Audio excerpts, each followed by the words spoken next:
miliknya dan menjadi bagian dari obsesi orang tua. Nanti kalah hebat dari aslinya loh. Kalau anakmu itu ayam, jangan dipepek-pepekkan, karena kebetulan yang populer bebek, kan gitu. Maka anakmu kamu rubah jadi bebek.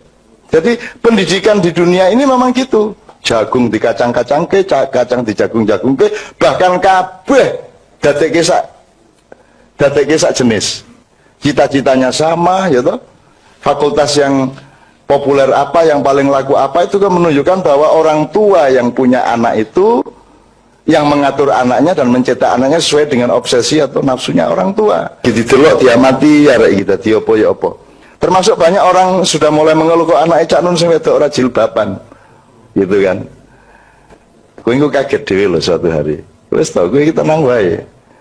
Mbak Novia itu ketika kawin sama saya 2 tahun juga tidak jilbaban dan saya tidak pernah menyentuh. Menyentuh, ya menyentuh lah.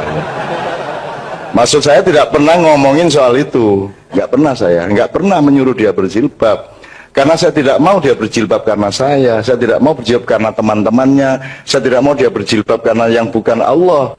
Yang penting saya proses, saya dorong terus uluhiyah di dalam dirinya, dialektika dengan Allah, itu saya proses terus, sampai akhirnya dia pasti punya cita-cita sendiri, cuman dia butuh proses budaya, butuh momentum hidayah, butuh tahap-tahap, gimana dia akan, kalau sudah mengambil keputusan, dia akan mantap, semantap-mantapnya, yang begitu. Setelah 2 tahun Mbak Novia baru pakai jilbab, 2 tahun, dan saya tidak pernah, ketika dia pakai jilbab, saya juga tenang aja, enggak pakai saya juga tenang aja. Biarin aja, wong dia urusan sama Allah kok, sendiri kok, enggak sama saya kok, gitu. Bahwa aku dionanake wong, ya mengurangi dosa seperti Gus Dur tadi tuh.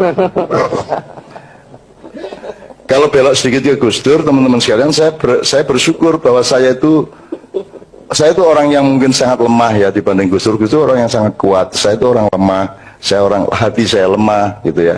Jadi saya tidak kuat menanggung seperti yang ditanggung oleh Gus Dur. Gus Dur itu tidak hanya difitnah orang, tapi dibesar-besarkan melebihi dirinya, gitu loh. Jadi kasihan juga sama Gus Dur saya. Jadi kudu ngono kuwi, neng kok konok-konok ke. Ini tak buka oke banget jane. Mesake jane Gus Dur. Jadi aku sering sowan. Gus sama sampean niku Gus ngono.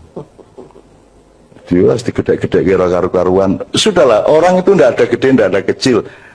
Semono ya, semono ora masalah, dan itu tidak berarti Anda lebih kecil dari orang lain. Itu loh. Ulo sawo karo ular kobra ya dewe-dewe, orang njur kok bandingke, orang njur nek wedhus kalah gede karo gajah. Ya ora gajah ya semono kuwi, wedhus ya semono kuwi. Wong kowe laler sama macan aja menang laler kok. Aja njur bagusi kowe dadi macan, aku macan, nek kowe dileboni laler motor. Aku ingin nangkep laler siji wae ra iso. Ayo nek ono kapan-kapan perlombaan po. Kontes menangkap lalat, mesti ana pemenangnya to. Ngene syaratnya nganggo lono dik ngene iki. Nek ora lalat anu wis nyamuk apa lemut nyamuk set ngene. Karena saya melihat pertunjukan itu dulu, saya pernah melihat pertunjukan kakek saya yang dari ibu itu nyekeli lamuk ini tes kenal ngene. Apa tenan. Nganti saiki aku ngene gak kena malah kena anune bojoku. Alah. Yesus. Betul. Aku ngomong saru tapi hasilnya seneng banget. Yang penting apa yang keluar dari dubur atau dari knalpot itu yang menunjukkan mesin itu sehat apa tidak. Oke ya. Terus ilmu katuranggan sudah. Terus para mongso itu sebenarnya angon kahanan deh. Itu mongso itu kan musim. Yang dimaksud musim itu Anda ikut musim apa Anda mengendalikan musim? Lah Pak Harto mengendalikan musim. Setiap presiden sebenarnya berada pada posisi mengendalikan musim. Dia yang bikin musim. Atau yang alamiah, karena misalnya alur sejarah dan dinamika budaya manusia itu kan ada yang tidak bisa kita bantah, tidak bisa kita apa-apain. Ini manusia sedang begini, sedang begitu, sedang senang begini, sedang senang begitu. Anda lihat musik aja nanti bareng ini baling ini meneh baling ini. Mode rambut loh mas, mode rambut itu kan dari tahun ke tahun itu nanti balik loh. Itu nanti balik kita. Jadi siklusnya kalau rambut itu katakanlah 30 tahun. Kalau musik bisa 50 tahun. Jadi pada tahun ke-50 dia balik ke seperti 50 tahun sebelumnya. Itu yang namanya pranoto mongso. Kita mengenali siklus alam dalam kebudayaan, siklus kebudayaan di dalam politik. Nah, karena Anda harus mengambil keputusan-keputusan politik, maka Anda harus mengenali siklus budaya, siklus alam, dan seterusnya. Nah, itu yang disebut pranoto mongso. Nah, ini tidak harus baik. Maksud saya, ilmu katuranggan bisa untuk keburukan, juga bisa untuk kebaikan. Pranoto mongso juga bisa untuk baik, bisa untuk buruk. Sekarang ini pemegang katuranggan dan pranoto mongso bukan presiden. Presiden tidak punya 100% kuasa seperti Pak Harto. Kalau Pak Harto dulu betul-betul dia yang menentukan. Gitu loh. Mungkin jadi itu banget nganti esok. Jadi kira-kira seperti itu. Pertanyaan terakhir Pak Muzamil barangkali. Apa? Yang terakhir tadi itu yang tentang dermawan. Oh, dermawan. Oh ya. Baik, terima kasih. Tapi ini saya hanya karena saya pegang apa ini? Komputer, apa ini? HP yang ada kitab kuningnya banyak. Ini saya lihat ya buat asbabun nuzulnya apa?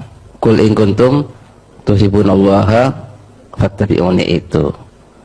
Jadi dalam tafsir Al-Wasid ya, tafsir Al-Wasid karangan Al-Wahidi itu disebutkan bahwa latar belakang turunnya ayat itu, jadi Nabi Muhammad itu datang ke Masjidil Haram, kemudian beliau menjumpai orang-orang Quraisy itu sedang menyembah berhala gitu ya, Pak. Lalu Nabi bilang, kalian telah menyimpang dari milahnya leluhur kalian, yaitu Ibrahim. Karena Nabi Ibrahim itu ajarannya tauhid. Nah, maka orang-orang Quraisy menjawab, saya Muhammad menyembah berhala ini karena saya cinta kepada Allah. Gitu. Itu jawaban orang Quraisy. Maka turunlah ayat Qul in kuntum tuhibbunallaha fattabi'uni. Katakanlah Muhammad, jika kalian benar-benar mencintai Allah, maka ikutilah aku, yaitu Nabi Muhammad. Itu di situ begitu ya asbabun nuzulnya. Tapi ada dua pendapat. Pendapat kedua di situ disebutkan orang Yahudi. Jadi orang Yahudi mengaku sebagai anaknya Allah, abna Allah wa ahibbahu, dan orang-orang yang dicintai dan mencintai Allah, tapi tidak mau beriman kepada Nabi Muhammad. Maka turunlah ayat itu. Jadi ada dua pendapat tentang asbabun nuzul itu. Tapi ini teman-teman semua yang sangat menarik ini. Bukan berarti saya kok lebih tahu daripada Cak Fuad gitu ya. Ini karena saya pegang apa? Pegang hilap kuning gitu ya. Nah, ini yang menarik, ini pelajaran yang sangat berarti dari Cak Fuad gitu ya. Jadi saya ini luar biasa Cak Fuad ini. Itulah. Gini, saya Cak Fuad ini kalau dulu ini Imam Malik gitu ya. Sebenarnya Cak Fuad saya yakin bukan karena tidak tahu ya. Gitu ya. Tapi beliau meniru Imam Malik. Imam Malik itu kan paling alimnya ulama Madinah, gitu ya. Imam Malik itu sering kalau ditanya bilang nggak tahu. Nah coba, saya nggak tahu. Maksudnya Imam Malik itu mengajari orang supaya orang itu meskipun tahu tidak merasa tahu. Gitu loh. Saya kira Cak Fuad bukan nggak tahu, hanya Cak Fuad meniru Imam Malik, gitu ya. Gitu ya. Lalu Imam Malik sering didatangi orang, ditanya, nggak tahu, kamu tanya sama orang lain saja. Nah, gitu ya. Bahkan pernah satu saat Imam Malik itu ditanya oleh orang 48 pertanyaan. Coba bayangkan. Akhirnya Imam Malik menjawab berapa? Apa dijawab semua? Ternyata yang dijawab hanya berapa? 48 ya. Yang dijawab hanya 16. Sisanya berapa?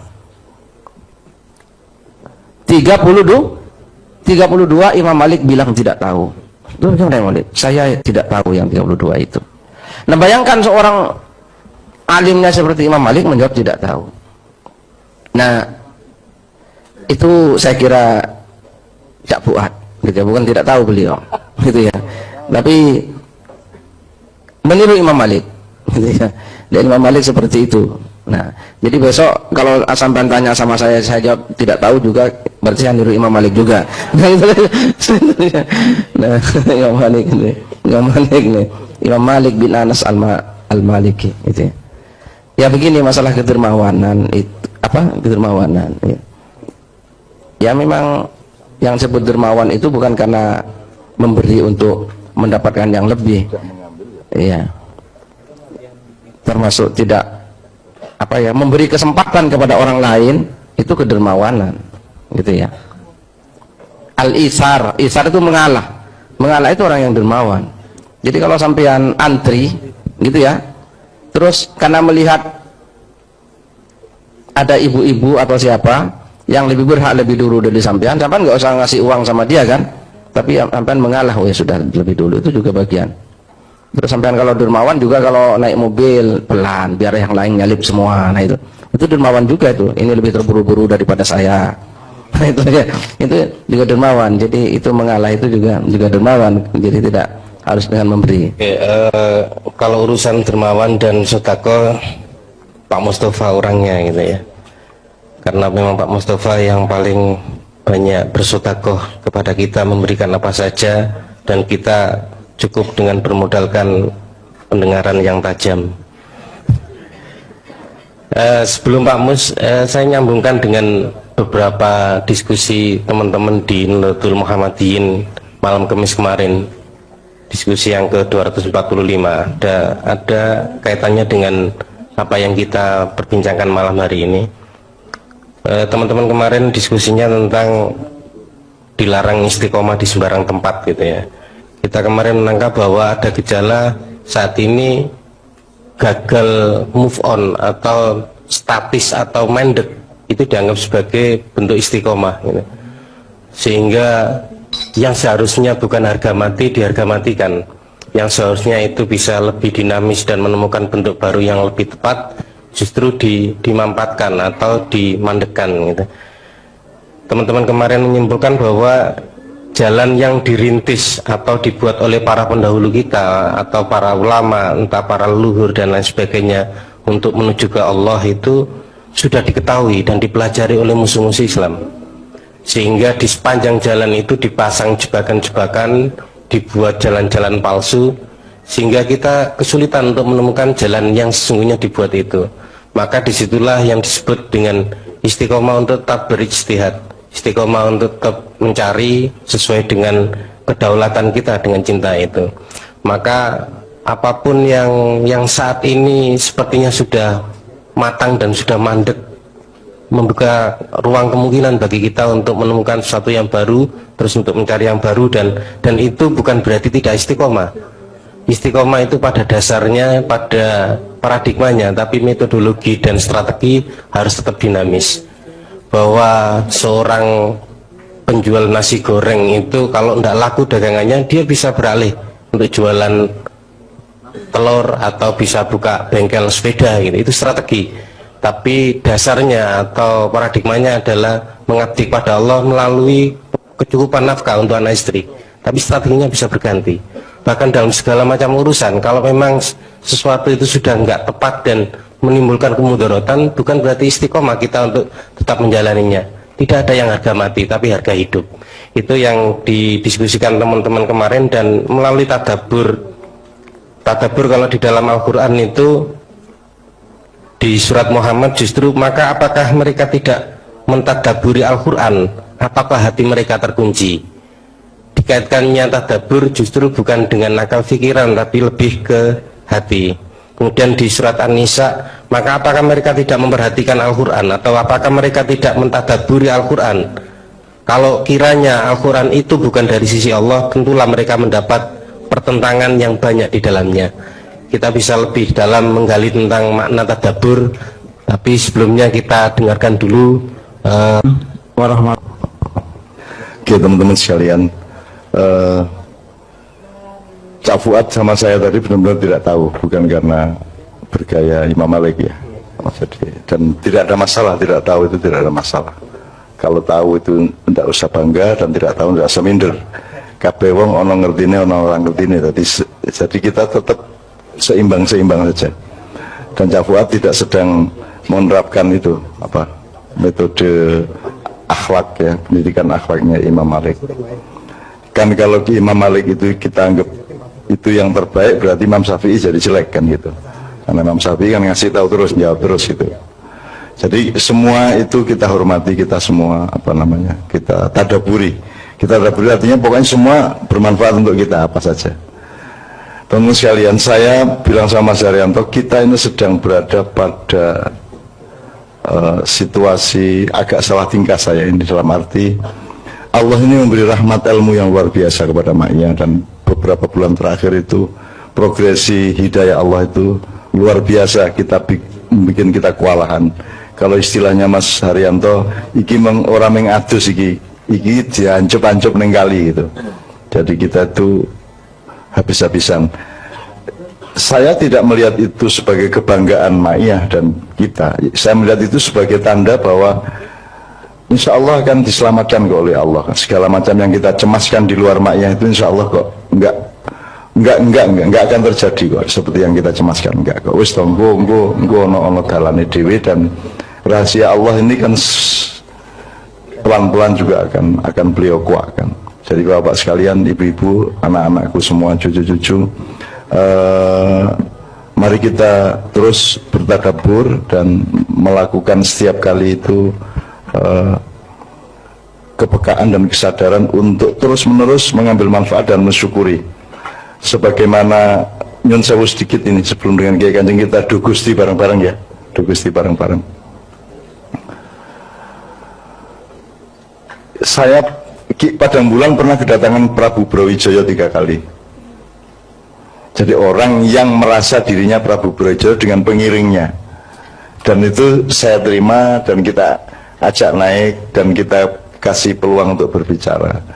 Saya dapat tamu di Gatibiro macam-macam. Jadi saya cuma melihatnya begini, semua orang itu penuh cinta kepada bangsanya, kepada rakyatnya. Terus mereka mencari cara untuk ikut menyelamatkannya gitu. Kalau kita ngomong kedermawanan, saya melihat Ma'iyah ini sedekah untuk Indonesia. Sebab kita kan tidak punya kewajiban. Kalau zakat wajib, sholat 5 waktu wajib, tapi ini sholat sunat toh. Maka sholat sunat itu berfungsi sedekah dalam tanda petik kalau dia kepada manusia. Kan Ma'iyah tidak harus ada. Dan kita juga tidak harus membantu apa-apa ke Indonesia, wong kita sudah bayar orang untuk ngurusi Indonesia. Nah kita kan tidak ikut bertanggung jawab secara hukum matrik 5-nya Islam itu. Tapi kita mau melakukan seperti ini. Bahkan yang berkewajiban sendiri tidak pernah berinteraksi dengan rakyat seperti ini, padahal dia dibayar untuk itu, tapi tidak pernah. Dan alhamdulillah ini merupakan sedekah kita. Maneges Kudro itu bagi saya sedekahnya luar biasa, kedaulatan dan kemandiriannya luar biasa, karena sampai hari ini saya belum pernah datang ke sana dan mereka tidak tergantung sama saya. Bahkan yang masih baru seperti Juguran Syafaat saya pernah datang sekali, tapi ke Maneges Kudro saya belum pernah toh. Belum ya Mas ya? Iya belum pernah, dan Anda tidak peduli saya datang apa tidak, karena Anda mengerti apa yang seharusnya dan apa yang tidak harus, kan begitu. Jadi menurut saya itu sedekah. Jadi teruskan Maneges itu sebagai sedekah Anda kepada rakyat, kepada Indonesia, kepada bangsa, kepada semua. Sebab Anda tidak berkewajiban, dan nilai Anda bermaneges Kudro itu lebih tinggi daripada orang bikin parpol yang dikasih biaya pemerintah, yang tujuannya juga mengambil dan meminta. Sementara Ma'iyah itu tidak pernah ngambil apa-apa, tidak pernah minta apa-apa, tidak pernah nuntut apa-apa, dan itu juga yang disebut Mas Haryanto tadi, itu sebuah jenis sedekah. Jadi kue orang nyolong itu sedekah loh Mas. Jadi aku ini bendino itu menikmati ganjaran oke banget. Turu ya untuk ganjaran rasanya hatiku loh ya, muka-muka bener. Kok lagi maya ini Jakarta do nyolong aku turu ya. Apa itu gue? Jadi tidak apa-apa, tidak ngapa-ngapain pun kita bersedekah sebenarnya. Kalau kita perluas makna sedekah itu. Jadi bukan hanya memberi, tidak mengambil itu pun sedekah. Gue iso nyolong ora kok colong gitu ya. Mungkin itu bukan sedekah, tapi posisi seperti sedekah. Saya tidak pernah memakai akses saya, hak saya, eksistensinya tidak pernah saya pakai. Semua tidak saya pakai. Saya tidak minta, tidak tagih, tidak ambil gitu. Jadi teman-teman sekalian, mudah-mudahan Allah memuliakan Anda semua. Dan yang terpenting bukan Anda menjadi mulia, yang terpenting adalah anak-anakmu akan dimuliakan Allah. Anak-anakmu akan dimudahkan oleh Allah hidupnya. Cucu-cucumu akan diberkahi oleh Allah. Dan itu sebenarnya cita-cita yang utama dibanding cita-cita kita mengenai diri kita sendiri. Kalau kita kan tidak penting-penting amat. Nah, anakmu kan penting banget, putumu penting banget. Jadi mudah-mudahan ono bocah SMP kelas 1 melu makian nganti jam 4 itu muga-muga sesuk ya sabar karo gurune sebab dhek mesti cerdas terus kepingin bantah terus, ora aja bantah-bantah. Wis ora apa-apa, selesaikan sekolah sebaik-baiknya dan patuhlah kepada guru selama di sekolahan, bahwa gue bantah engko nek wis bar sekolah wae. Selama sekolah taatlah, enggak apa-apa sampai Anda jadi sarjana, supaya ibu Anda senang, bapak Anda senang.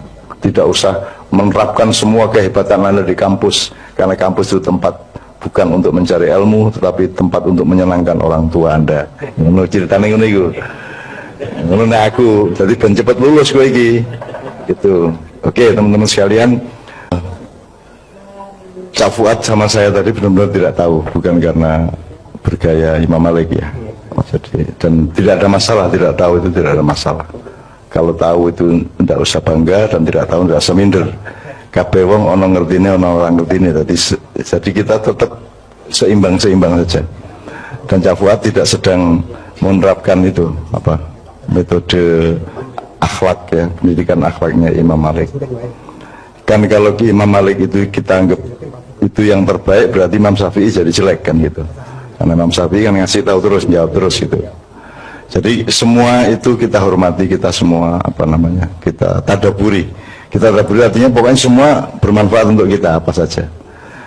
Teman-teman sekalian, saya bilang sama Mas Haryanto, kita ini sedang berada pada situasi agak salah tingkah saya ini, dalam arti Allah ini memberi rahmat ilmu yang luar biasa kepada Ma'iyah, dan beberapa bulan terakhir itu progresi hidayah Allah itu luar biasa, kita bikin kita kewalahan. Kalau istilahnya Mas Haryanto, iki orang mengadus iki diancep-ancep neng kali gitu. Jadi kita itu habis-habisan. Saya tidak melihat itu sebagai kebanggaan Ma'iyah dan kita. Saya melihat itu sebagai tanda bahwa insya Allah akan diselamatkan kok oleh Allah. Segala macam yang kita cemaskan di luar Ma'iyah itu insya Allah kok enggak akan terjadi kok seperti yang kita cemaskan, enggak kok. Wis tonggo ono dalane dhewe, dan rahasia Allah ini kan pelan-pelan juga akan beliau kuatkan. Jadi Bapak sekalian, ibu-ibu, anak-anakku semua, cucu-cucu, mari kita terus bertadabbur dan melakukan setiap kali itu kepekaan dan kesadaran untuk terus-menerus mengambil manfaat dan mensyukuri. Sebagaimana nyun sewu sedikit ini sebelum dengan Kiai Kanjeng kita do Gusti bareng-bareng ya, do Gusti bareng-bareng. Saya Padang Bulan pernah kedatangan Prabu Brawijaya 3 kali. Jadi orang yang merasa dirinya Prabu Brawijaya dengan pengiringnya, dan itu saya terima dan kita ajak naik dan kita kasih peluang untuk berbicara. Saya dapat tamu di Gatibiro macam-macam. Jadi saya cuma melihatnya begini, semua orang itu penuh cinta kepada bangsanya, kepada rakyatnya. Terus mereka mencari cara untuk ikut menyelamatkannya. Gitu. Kalau kita ngomong kedermawanan, saya melihat Ma'iyah ini sedekah untuk Indonesia. Sebab kita kan tidak punya kewajiban. Kalau zakat wajib, sholat 5 waktu wajib, tapi ini sholat sunat toh. Maka sholat sunat itu berfungsi sedekah dalam tanda petik kalau dia kepada manusia. Karena iya sama Pak Harto, saya melihat ada 2 poin itu yang paling menjadi landasan dia di dalam memerintah. Tapi keawetannya Pak Harto 32 tahun itu juga tidak semata-mata karena ilmu Paranto Mongso dan ilmu Katuranggan, tetapi pasti variabel apapun asalnya dari 2 itu. Katuranggan itu artinya dia mengenali setiap yang bekerja bersamanya, calon menterinya piye, cocoke sopo, sak piturute, maka permanen. Maka setiap menteri selama Orde Baru dulu dikenal orang semuanya. Benci pun kayak apa, tapi orang kenal. Sekarang tidak kenal toh. Menkominfo sopo? Orang ngerti toh gue? Orang ngerti saiki. Mensesnek sopo? Ono Mensesnek. Aku jarang ngerti ono pora. Jadi sekarang itu sudah tidak ada artinya semua itu. Nah di zaman Pak Harto serius deh, ilmu Katuranggan adalah mengenali watak setiap orang, ya. Jadi tidak hanya ekspertasi kependidikannya, tapi juga watak dan kepribadiannya, kecenderungan budayanya, ya, terus apa namanya, bahkan dalam tanda petik nasibnya, hokinya, lucknya, apa jenis, keberuntungannya, itu coba dikenali bahwa tidak tepat, tidak apa-apa, tapi itu kita raba semuanya, gitu loh. Kan ada orang yang pintar matematik tapi tidak suka, maka dia pergi ke yang lain. Ada orang yang suka matematik tapi dia tidak berbakat matematik. Itu salah satu ujian Allah dan kemesraan Allah dengan kita. Maka kita jangan pusing-pusing juga, gitu loh. Maksud saya, ya sudah ngikut aja, ya sudah ngikut. Anak saya pintar matematika, nomor 1 di sekolahnya, tetapi dia tidak begitu kerasan. Kalau dia diikutkan lomba, dia selalu berdoa mudah-mudahan tidak usah menang ya, gitu. Oh, kenapa nek menang? Wongku repot dong, nang kota madya baru kui provinsi nasional, wah repot itu nanti. Malah ngono kuwi. Piye aku. Jadi aku arep bangga sithik ngono ra iso. Siapa ranking 1? Aku takon, kalau bisa jangan saya lah. Ngono kuwi jawab anakku. Coba kan. Nomor 1 saya lah jadi wong tua ya sok-sok pengen bangga-bangga sithik. Tapi saya juga senang dengan jawaban itu. Ternyata dia berdaulat atas kehidupannya.